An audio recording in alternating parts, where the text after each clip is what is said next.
Full-Time Director Commercial, Mr. L. Kishore Babu, Chief Financial Officer, and Mr. Venkatesha Perumallu, General Manager Finance and Accounts. During the day, our board has approved unaudited financial results for the quarter and half year ended 30th September 2024, and we have released the same to the stock exchanges as well as updated the same in our website. Please note that this conference call is being recorded and a transcript of the same will be made available on the website of the company. Also, please note that the audio of the conference call is the copyright material of Divis Laboratories Limited and cannot be copied, rebroadcasted, or attributed in press or media without the specific and written consent. Let me draw your attention to the fact that on this call, our discussion will include certain forward-looking statements, which are predictions, projections, or other estimates about future events. These estimates reflect management's current expectations of future performance of the company. Please note that these estimates involve several risks and uncertainties that could cause our actual results to differ materially from what is expressed or implied. Divis Labs or its officials does not undertake any obligation to publicly update any forward-looking statement, whether as a result of future events or otherwise. Now, I hand over the conference to Dr. Kiran Divi for opening remarks. Over to you, sir. Good afternoon, everyone, and welcome to Divis Laboratories earnings call for the second quarter of the financial year 2025. It's a pleasure to speak with you today and to share an overview of our recent performance and progress we are making across various areas of businesses. We are pleased to report that Divis achieved significant revenue growth in the second quarter, reflecting the success of our efforts to harness expanding market opportunities. This growth comes amidst a significant shift in custom synthesis landscape, where we see an increasing demand from both existing and new customers. Our strategy to diversify across portfolios is yielding favorable results, and the impact of our previous investments and expansions are becoming clear. We are not only expanding our market presence, but also reinforcing our reputation as a trusted partner in complex and high-value green chemistry. In the generic market, we are indeed facing some pricing pressure and industry-wide challenge, but we are optimistic that this will stabilize in the near future. Despite of this, our emerging generic products continue to perform well, creating positive momentum that supports our overall generic business. Importantly, our future pipeline is robust, with a range of generic products advancing towards customer qualifications and regulatory approvals in the United States and Europe.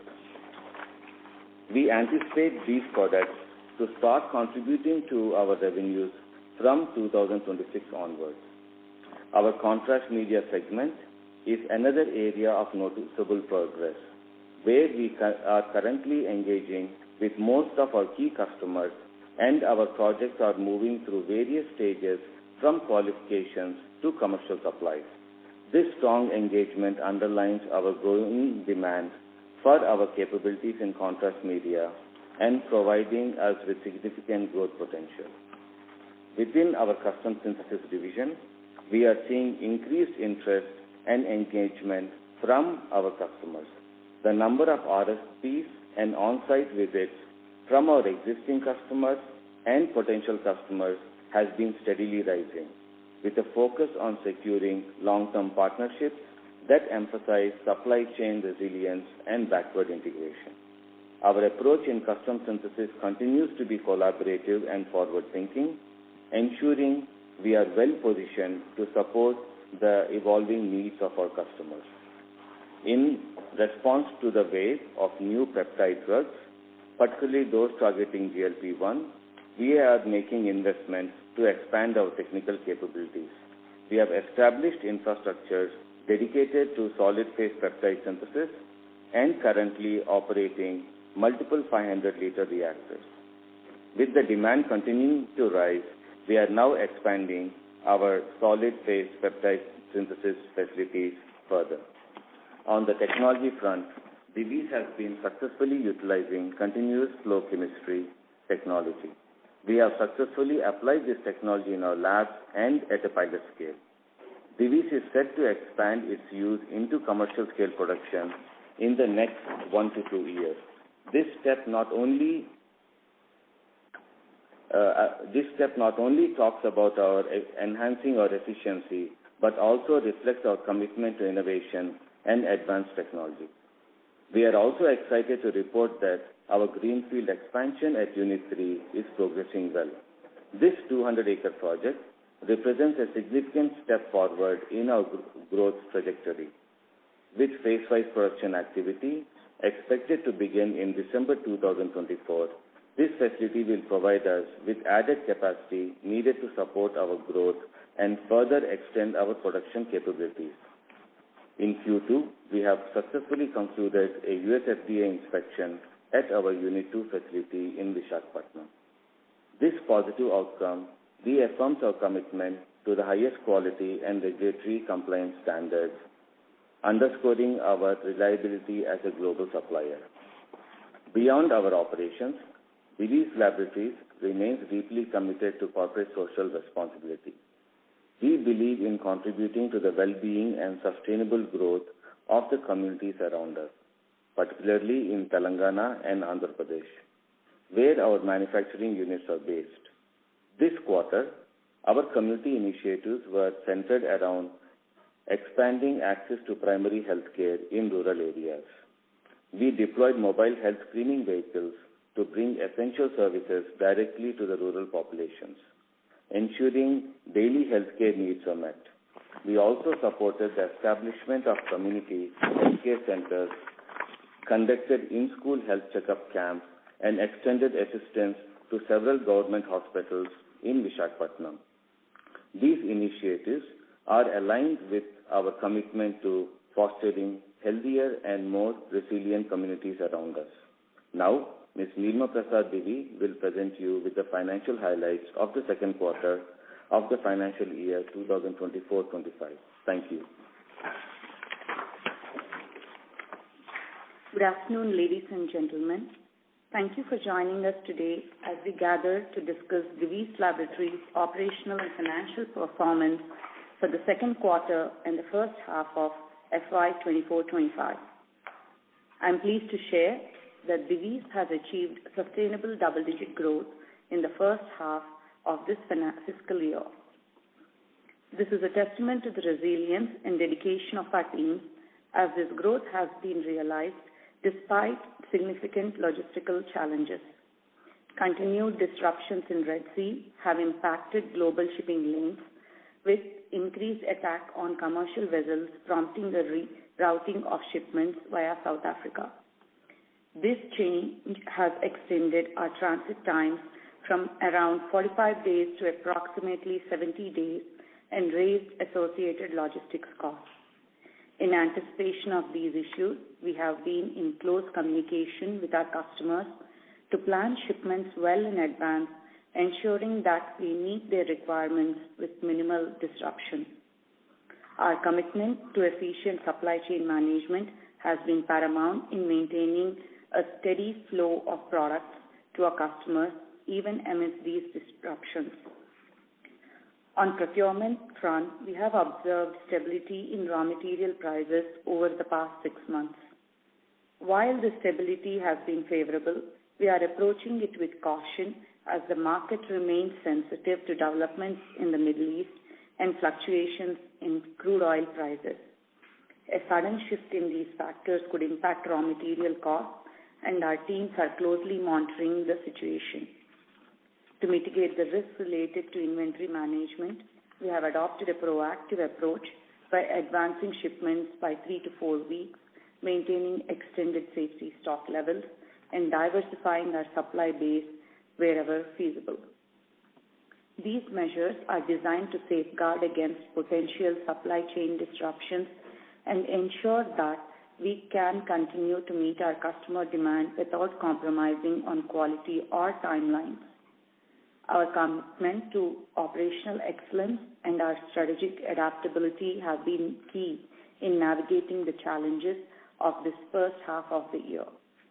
I will now present an overview of the financial performance for the second quarter and first half of the financial year 2024-25. We have achieved a consolidated total income of rupees 2,444 crores for the current quarter as against the income of rupees 1,995 crores for the corresponding quarter of previous year and of rupees 2,197 crores of the immediate previous quarter of the current financial year. Profit before tax for the current quarter is rupees 722 crores as against rupees 469 crores for the corresponding quarter of previous year. Profit after tax for the current quarter is rupees 510 crores as against 348 crores. For the first half year, we have earned a consolidated total income of rupees 4,640 crores as against the income of rupees 3,854 crores for the corresponding half year of previous year. Material consumption remains at about 41% of the sales revenue for the first half of the current financial year. Profit before tax for the current half year is rupees 1,326 crores as against rupees 961 crores for the corresponding half year of the previous year. Profit after tax for the current half year is rupees 940 crores as against 704 crores for the corresponding half year of previous year. Exports for the half year is about 87% of the total sales revenue. Exports to Europe and United States combined are about 71% of the total sales revenue. Product mix for generics to custom synthesis for the half year is 49% and 51% respectively. We have a forex gain of rupees 28 crores for the current half year as against a gain of rupees 14 crores in the corresponding half year of previous year. Our constant currency growth for the half year has been at 21%. Our nutraceutical business amounted to rupees 406 crores for this half year. We have capitalized assets of 64 crores during the current quarter and rupees 124 crores during the half year. We have a capital work in progress of rupees 1,316 crores as of September 30th, 2024, of which Kakinada project accounts for rupees 1,006 crores. Total amount spent on Kakinada project till 30th September 2024 is rupees 1,181 crores. As of 30th September 2024, we have cash on book of rupees 3,602 crores, receivables of rupees 2,181 crores, and inventories of rupees 3,145 crores. Thank you. Thank you, madam. With this, we would request the moderator to open the lines for Q&A. Thank you very much. We will now begin the question and answer session. Anyone who wishes to ask a question may press star and 1 on their touchtone telephone. If you wish to remove yourself from the question queue, you may press star and 2. Participants are requested to use handsets while asking a question. Ladies and gentlemen, in order to ensure that the management is able to address questions from all participants, we request to limit your questions to 2 per participant. We'll wait for a moment while the question queue assembles. Our first question is from line of Damayanti Kerai from HSBC. Please go ahead. Hi, good afternoon, and thank you for the opportunity. Dr. Kiran, you mentioned there are multiple 500-liter reactors right now in operation for your peptide project, etc. So, can you elaborate a bit more? Are you close to supplies, or it's still some time before you will start supplying to your customers? And also, if you can mention whether you are just working on the solid state peptide or you are also working on the liquid state peptides also?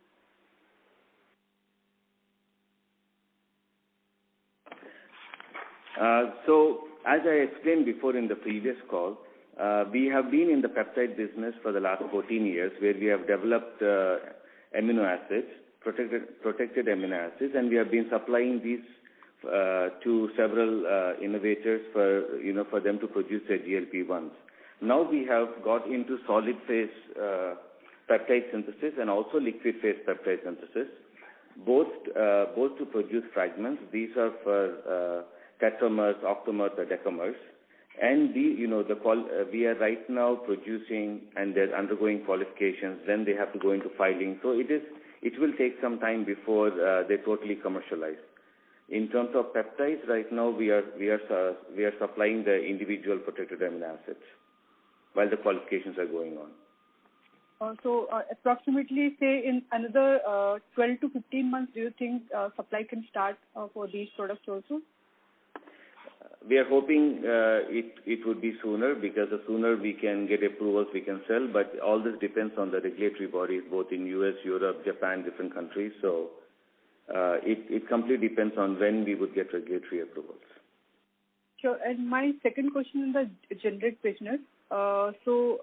You mentioned the future generic opportunities will start from 26 onwards.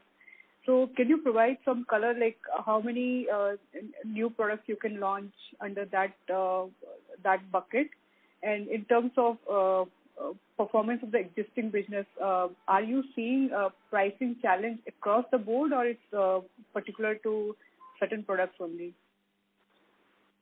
To answer on the steady generic business we have, like naproxen, gabapentin, carbidopa, levodopa, we are seeing pricing pressure across the board. It's not related to one segment or one therapy. We are seeing an overall pricing pressure, and though our volume-wise we have not lost any volume. We have seen a volume-based growth on these products, but however, due to pricing pressure, the sales, the generic side do not show what it has to be showing. Coming to your second question, the future generics, these are mostly products which are coming off patent from 2026 onwards, and they're in various stages of qualifications with our customers both in US and Europe. Right from some of them have filed their ANDAs, and they're waiting for their approval from various regulatory agencies. Once they get their approval, we will start supplying them quantities. Sure. Thank you. Thank you for your response. Thank you. Our next question is from line of Surya Narayan Patra from Phillip Capital India Private Limited. Please go ahead. Yeah, thank you for this opportunity, sir, and congratulations for the great set of numbers. Sir, first question is about the GMP preparations and our preparedness about it. So you have already indicated a couple of times about your manufacturing capability in that, and the fragments what you have been dealing with earlier, and now technical grade thing what you are talking about. So with this, is it possible to share you that, okay, with this, are you ready for the peptide block with an end-to-end capability, or it will still be kind of fragments and hence focus would be around that? See, right now we are going by what the customer has requested us to do. Right now our customers have shown interest in procuring fragments for us. So if our customer wants end-to-end, we do have the capability to provide end-to-end, the final API. But since this is a complete custom synthesis project, we will only abide by what the customer requires and wishes to procure from us. Okay. So also there are see this involves a kind of a complex, difficult chain of things in the API manufacturing or even the fragment manufacturing. So could you share what could be the kind of value potential of a API, or let's say the services that you are providing from the total API opportunity? Can you please elaborate your question a bit more? Yeah, if the API opportunity is X, then our current capability, what we are offering, that would be capturing what, around 60%, 70% of the total API opportunity in the peptide block that I'm trying to understand. In the peptide segment, we are very optimistic that, we will be a major player in the long term. Right now, we have just entered into the fragment manufacturing. And, as time goes and as the custom business on the fragment side keeps increasing, we will get a lot of opportunities. As of now, we have good opportunities and a decent pipeline in it. Sure, sir. Just last one question about the sense about the RFQs that you have indicated, because there is a spike that we are witnessing for everybody, that is those who are present in the CDMO space. But while this is giving a kind of a great visibility and opportunity, but simultaneously, what could be since that is the trend for everybody, so what is the likelihood of those RFQs getting converted into business, and what timeline it generally takes for converting a RFQ into a business? So some sense on that would be helpful, sir. See, generally, we get RFQs from several customers. Okay, they can either be in phase 1, they can be in phase 2, they can be in phase 3, or ready to launch. It depends on what stage we are getting any RFQ at, and also based on regulatory approvals. It can be a new chemical entity completely, or a new therapeutic category, or they're going for a particular type of dosage. Now, all these, they have to go through regulatory approvals across all continents, and then, once the approval process comes in, then the commercialization takes place. We have been in the business for the last 30 years on this, and we have been dealing with RFQs. For us, it's not a trend. We have been in it for a long time, so we know how when the customer can see whether it is looking promising or is not looking promising, or whether this molecule will go on fast track, or is it something that will go on a slow phase because they're seeing some issues and they have to go back on the bench. So there are a lot of factors to be involved before we can just put a number and say, okay, in 3 years we'll see something. It is hard to say on RFQs. It depends completely on at what stage the molecule is at the innovator's end, and how fast he's planning to take this molecule, and if the success rate is good. Sure, sir. Just one more about this 650 crore or 660 to 700 crore project. Could you update, sir, what is the status of that project? And just one clarification about whether the project is about a existing product that we would be supplying, let's say, at the early stage or something like that, and hence it is a dedicated project, or if you can give some color on that. Can you just repeat your question again, please?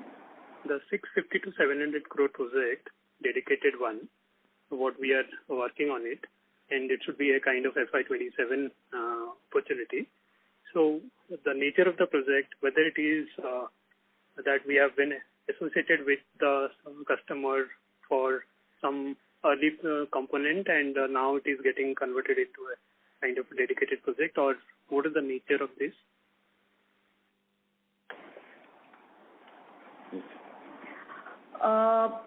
The information we already shared is what we could actually share till even now, because we are bound by confidentiality not to share more information regarding that particular venture. Sure, ma'am. Yes. Okay. Thank you. Thank you. Ladies and gentlemen, in order to ensure that the management is able to address questions from all participants, we request to limit your questions to 2 per participants. For any follow-up questions, you may rejoin the queue. Our next question is from line of Neha Manpuria from Bank of America. Please go ahead. Yeah, thanks for taking my question. Nilima, just to confirm, you mentioned that the generic business is 49% of the revenue, right? Yes. Okay. In the generic business, other than the large APIs that we've been supplying, one of the strategies that we've talked about is increasing market share in some of the smaller APIs. Given the pricing pressure, have we still been able to see success in sort of growing share in the smaller APIs to get it, to make it larger in size, or has that process been slower because of the pricing environment? I would say not just the larger molecules, but also the smaller molecules also together. I would say that this half year for the generic business, we have seen a good volume-based growth. And it is 49% for the similar reason that in spite of having pricing pressures, we were able to sustain the generic business to that particular percentage. Okay. So we are still seeing market share gains in the smaller APIs as well? Yes. Okay. And when you say pricing should normalize in the near future, would this be in the next 6 months, 1 year? What, according to you, would be a good time frame where we see pricing stabilizing for generics? It is very hard to answer that particular question, but that is the hope that in the next 6 months to a year, we should see at least some stability with respect to the pricing pressures. Got it. And my second question is on the contrast media. I think you mentioned that, Kiran sir mentioned that they're moving from qualification to commercial supplies. These are for the newer iodine-based and the gadolinium-based products. If you could give some color on, for which products are these, not the names, but, because I remember you talked about some gadolinium-based products also that we are working with innovators. And when can we see commercial supplies for these?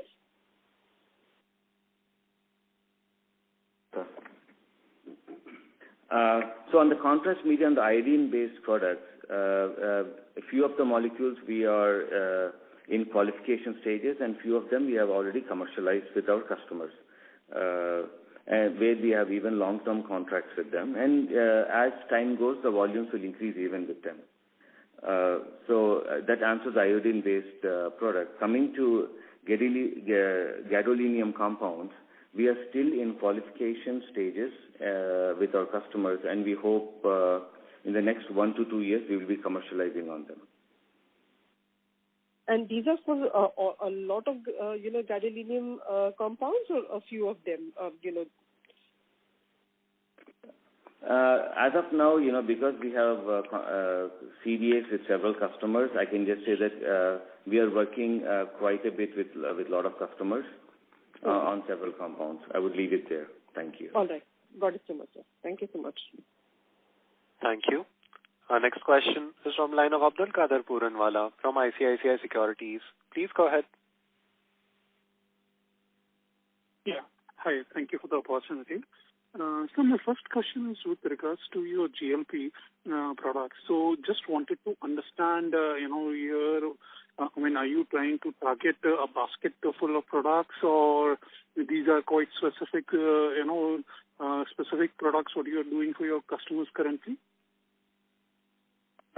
So as of now, GLP compounds, we are only manufacturing specific to what customers require. Every compound every molecule is different. Okay, some might be a 40-chain amino acid, where the amino acids are in a particular in a particular line. So what we are doing is we are manufacturing fragments for them based on whichever fragments they decide to source from us. A fragment can be an octamer, decamer, or whichever one they prefer to buy from us. We are not looking at the generic side, so we are not producing different octamers or different decamers or APIs and keeping it ready. We are strictly looking at as a CS business at this point. Understood. And so, if you could help us, the quantification, what would be the kind of investments you would have done so far? Would that be possible for you to quantify? At this point, it would be difficult to quantify because our investments are still ongoing. With the increase in demand, we are investing. But we are expanding our capacity in this product, so it would be difficult for me to quantify it. Got it. And one final on the generics business. So I understand about the pricing pressure, but in terms of the volumes, could you please highlight in the sense, which are the products where there is a volume growth? And lastly, if you could quantify the volume growth for this particular quarter, would be helpful. Thank you.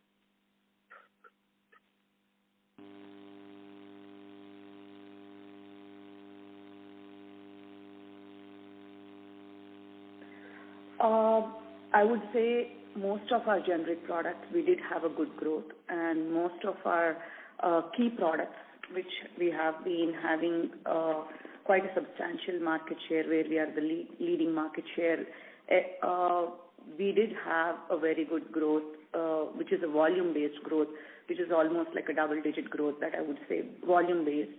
But beyond that, I don't think I can be more specific about product-wise. Okay, and how about the volume growth for the quarter?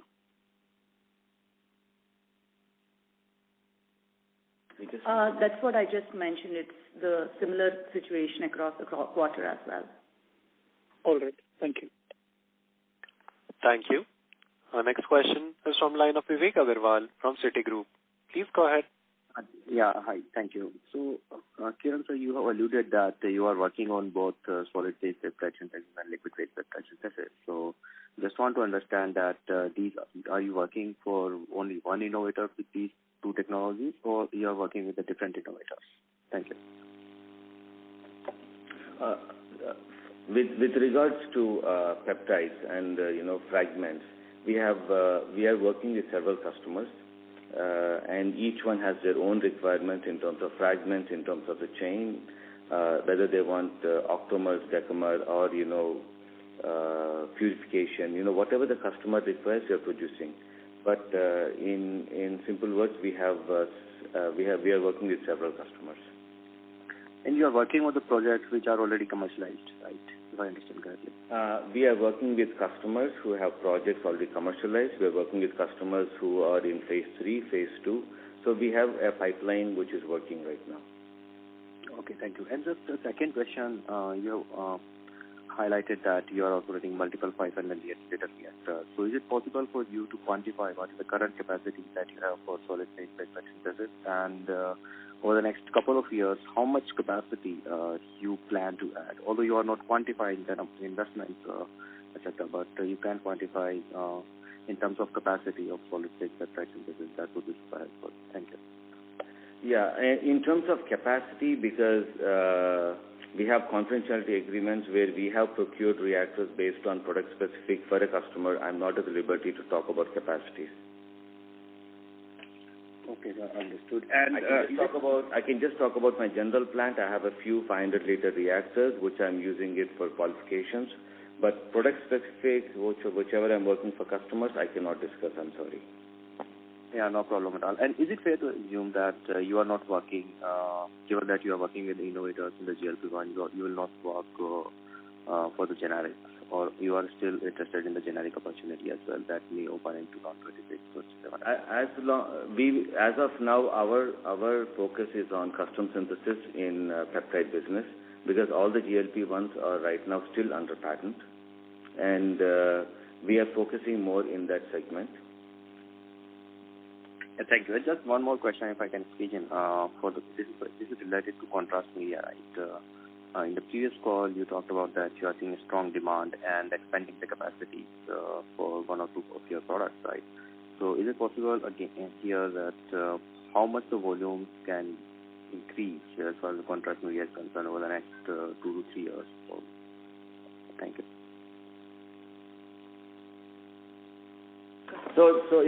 So in contrast media, we have several customers, like who are the big players. It's nothing secret, and we are undergoing some of them we are undergoing qualification. Some of them we have commercialized, and while commercializing, it is a long-term contract with year-on-year increase in volume. So it's hard to tell. It's hard to say that I would say about year-on-year we would have a 20 to 30% increase in volume would be a fair statement.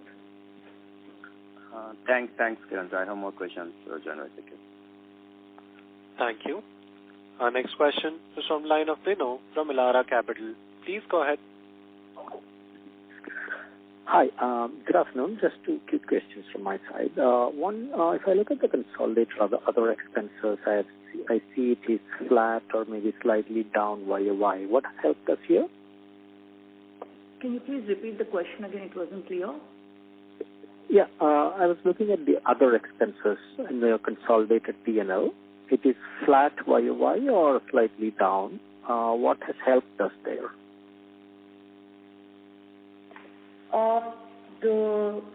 What you have seen is mainly because of we implemented a lot of green chemistry and we have improvised a lot on the efficiency front, and also the backward integration that we went into, and so I think it's a culmination of all the factors that have taken into consideration that you are seeing slightly lower other expenses. Okay, so it's going to be like this for the next near future? Yes, I would say approximately the similar lines. Okay. And what would be the total capex all put together this year?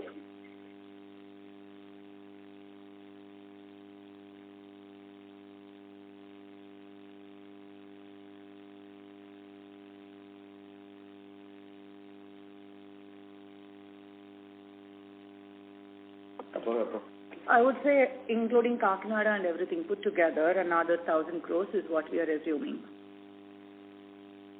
Understood. That takes it to around 1,600 crores. Yes. Okay. And and for next year after, I mean, I'm not asking for an exact guidance or something. Rough. Would capex be in similar lines or significantly lower than that? Very okay.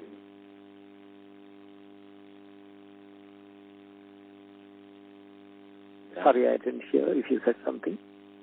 I would say that, the CapEx is an ongoing thing, and as and when our CS projects are finalized and, expansion plans going ahead, the CapEx would keep on adding to it, and we would be bringing it to the notice as and when we feel that there is going to be substantial CapEx that's being invested in the organization. Understood. But my question is coming from the perspective that, usually your CapEx till last year was around, I think around 700 crores or so every year. This year it has shot up. Next year, would it normalize based on your visibility as of now? This year it has shot up mainly because of the greenfield project that we have installed at Kakinada. And as you know, there's a huge difference between a greenfield expansion and a brownfield expansion. A brownfield would have other services and, services such as warehouses or your boiler facilities, everything united at one place, whereas greenfield, everything has to be set up from start. So definitely the expansion of the CapEx expansion would definitely be larger when it is a greenfield. But yes, the idea from the next year is to be, because it's going to be brownfield expansion, it's going to be slightly lower than what it has been this year. Unless there is a huge opportunity that we would be seeing, it would require, again, a massive investment. Understood. Thank you very much. Thank you. Ladies and gentlemen, in order to ensure that the management is able to address questions from all participants, please limit your questions to 2 per participants. For any follow-up questions, you may rejoin the queue. Our next question is from line of Shyam Srinivasan from Goldman Sachs. Please go ahead. Yeah, good afternoon. Just the first question is on Unit 3. I think in the opening remarks, you mentioned about the December 2024. I couldn't get it. So what happens in December 2024? Is it where the unit gets ready for inspections or it's ready for commercialization? If you could elaborate. And what could be the subsequent steps that we can track from a milestone perspective on Unit 3? So the Unit 3, we are planning to start production from December 2024, and it would be a phase-wise manner wherein we would start initially a certain blocks, and as and when they are picking up and other blocks are coming to completion, they would also start getting to the production line. But the starting would happen in the December of 2024. Yeah, Nilima, just maybe I'm wrong, but I remember we were doing some intermediates, some backward integration in Unit 3 already, right? Like maybe 6 or 9 months back. I know, which didn't require inspection. So that will stop, is it? Or We haven't started any production in Unit 3 as of now. I mean, I don't remember mentioning that in any of the calls because it is a green field and the construction was still going on.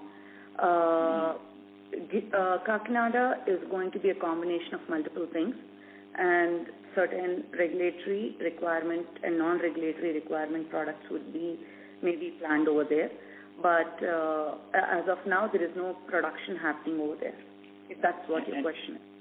Understood. And phase 1, when do you expect like a reasonable amount of utilization for this particular Unit 3 for phase 1?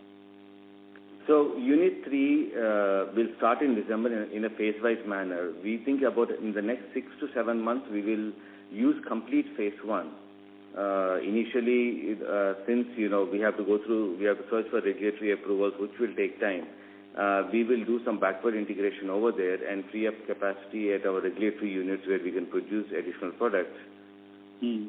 And then in the meantime, we will see as and when when the products will get approved for regulatory inspections for Unit 3. Understood. Thank you. Second question quickly on just numbers. QOQ, we have seen like a 10% revenue increase, quarter 2 versus quarter 1, but our gross margins have kind of declined. Anything like material costs, I think, Nilima, you called out at 41% versus 40% last quarter 1.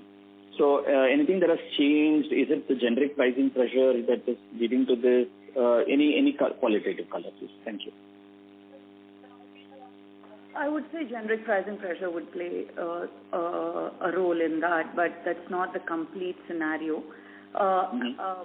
We would normally, as an organization, say not to look at quarter on quarter, but to look at complete year, because there could be lumpiness happening in one particular quarter, whereas the other quarter would have a downside, another quarter would have an upside based on the shipments that in the customer requirements when the shipments should take place.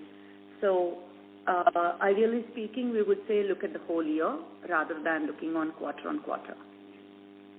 And versus fiscal 24, you think things have changed on just the material cost angle? Are we getting better, worse? Sorry. The material cost is actually have stabilized. I mean, if you see my previous year's investor calls, there would be information that the material cost has been rising.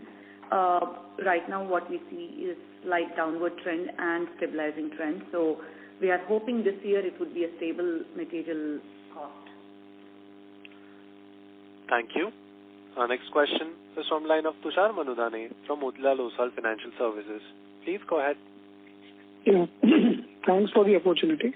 Sir, just on these peptides again, so have we commercialized the liquid phase part of peptides?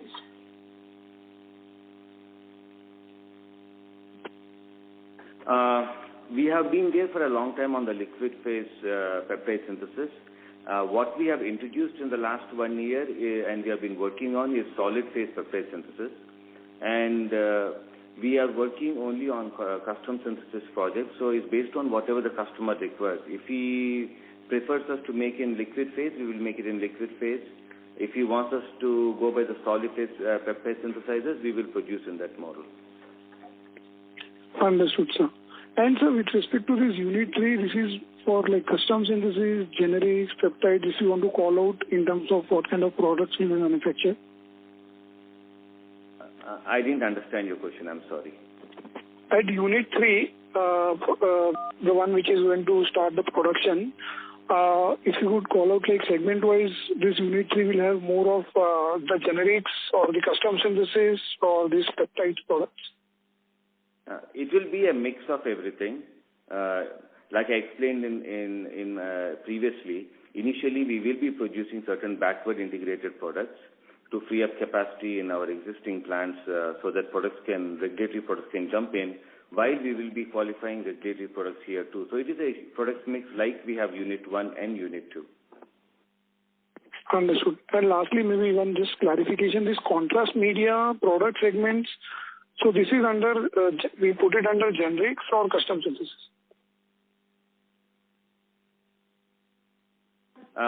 It depends on the molecule. We have certain molecules which are under custom synthesis and certain molecules which will come under generics. It depends on whom we are selling to. It also depends on whose process. Is it the innovator's process or is it our own process? Got you. So if I have to understand in terms of the growth which we have seen in the... Tushar, I request you to rejoin the question queue for any follow-up questions. Our next question is from line of Kunal Dhamesha from Macquarie. Please go ahead. Thank you for the opportunity, sir. One on the GLP-1 for the project that we are doing for the already commercialized product, would you say the projects that we are getting are more of a supply chain de-risking or would it be more like incremental supply that the innovators are seeking? Because some of these GLP-1 molecules which used to be on shortage list have been removed from FDA shortage list, and given that we'll be qualifying maybe a year later, what's your take on this? So, like I explained, right, it depends on what the customer's strategy is, whether he's de-risking the model, whether he wants to have increased capacity because of the demand in the market. Because we are working with several GLP-1s and also with several products which are in phase 2 and phase 3. So, we do not know the customer strategy in clarity. Of course, as a volume, we would like to take the maximum volume and the maximum benefit, being a strong player in CS. So, as of now, we are seeing good opportunities and good demand. Sure, sir. And a related question, for the Unit 3, since it's starting in December, would it have a lot of fixed operational costs to start with, and as and when we kind of ramp up, it gets basically leveraged? How should we think about that? For the first full year, would it be like a break-even in first full year at EBITDA level, or? Can you please repeat the question again? So Unit 3 will be operationalized in December, right? So it will start with some fixed operational costs, right, which will be utilized over a period of time as the revenue ramps up. So what is your timeline to EBITDA break-even for this unit for the phase 1 commercialization?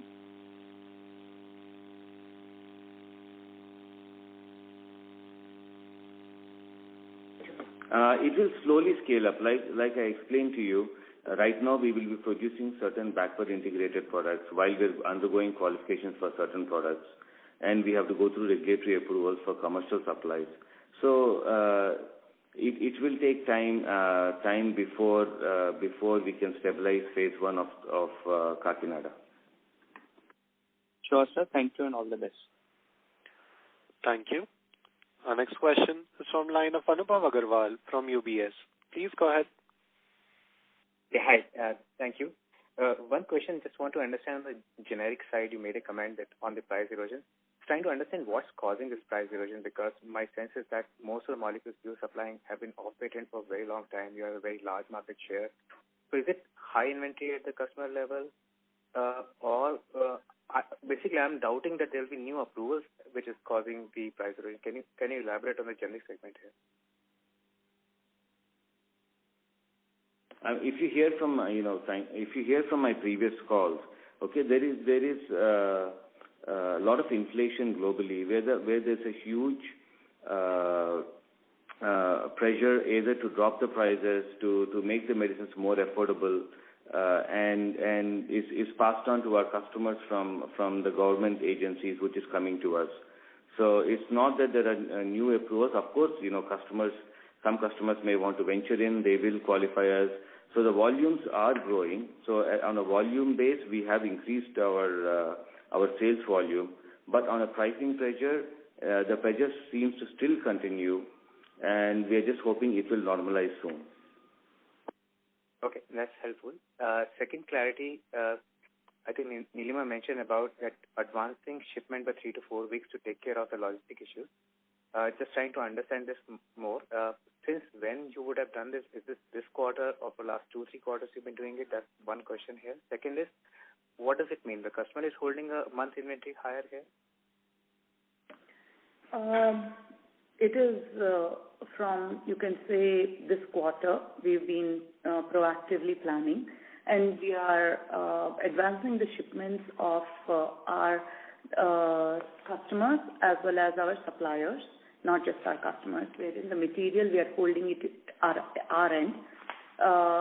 The customer shipments are taking much more longer because of the Red Sea crisis and because it needs to go around Africa. And because of that, we are looking at something like a 70-day shipping period. So definitely we need to advance it by a few weeks. Would it have led to you guys getting benefit of this in terms of extra sales in this quarter, or would this still be in transit and not booked as revenues this quarter?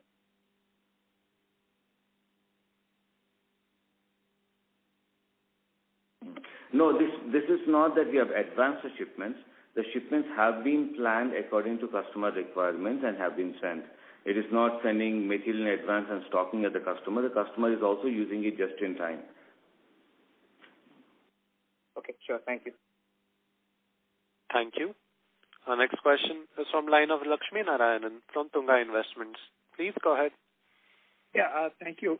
2 questions. Among your top 5 products, what is the mix of custom synthesis and generic mix? Because you give around 40-45% is from your top 5 products as per the annual report. What is the mix of custom synthesis and generic there? That I would say I wouldn't talk about my top 5 products, generics and custom synthesis, because there's a lot of confidentiality as well sitting there. But I would say in general, my complete portfolio, we would have 49 to 51. Got it. And second, in terms of the GLP-1 products, do we intend to supply to generic firms as well? And if so, what is the opportunity you see in the next 3 to 5 years? Supplying not to the innovator but to the generic firms. Right now, we are concentrating on custom synthesis projects on GLP-1s. There are huge opportunities for us lined up. And also, a lot of molecules are in phase 3, and then we are looking at various other new opportunities. We are not looking at generic custom synthesis projects, generic peptide APIs at this point. Just one last question. In the generics, can you just quantify the revenues coming from the products we are supplying only in the last 3 years? I'm removing the dextromethorphan and things like that. What is the mix of revenues there? It's not something that we have calculated and kept ready for the con call, but I would say it is quite substantial. If I have to say the top 5. No, I'm just in the generics. I'm saying in the products that have been launched in the generics in the last 3 to 5 years. You're saying that it's a substantial portion of our generic sales. Sorry, to answer this question, generics we always look at when we do our numbers. We look at generics as one portfolio. We have never broken it down to future generics recently launched. So it would be very difficult for me or us to substantiate it. All what Nilima is trying to say is that we have gained decent to better market shares in those molecules which we have launched in the last 2 to 3 years, and we are growing in them with the qualifications and going forward. Thank you so much, sir. I'll come back and queue. Thank you. Our next question is from line of Dikshant Mulchandani from DB Wealth. Please go ahead. Hi, congratulations on the great numbers. The first question is really on, if we were to track you and find the right metrics to judge you by, what are the things that we are looking in the future or that we should really be focusing on? This is regarding the... Can you please repeat the question? So to track you, what are the right metrics that you would like us to track you as you mentioned, to track you from an H1 perspective to H2 perspective? As we are doing more launches, what are the key things that we should be looking forward?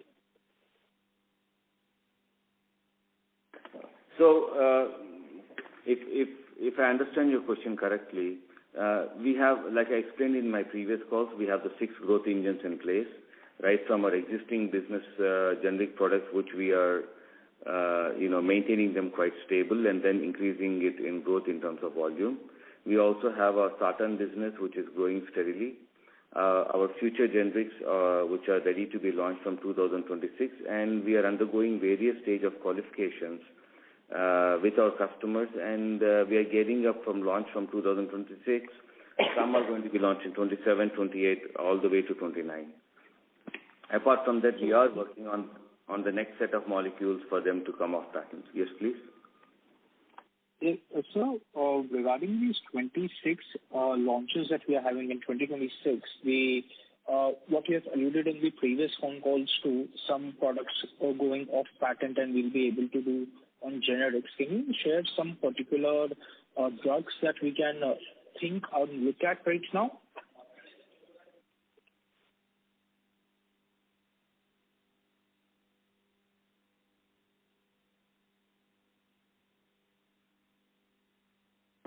Just 1 second, please. Okay.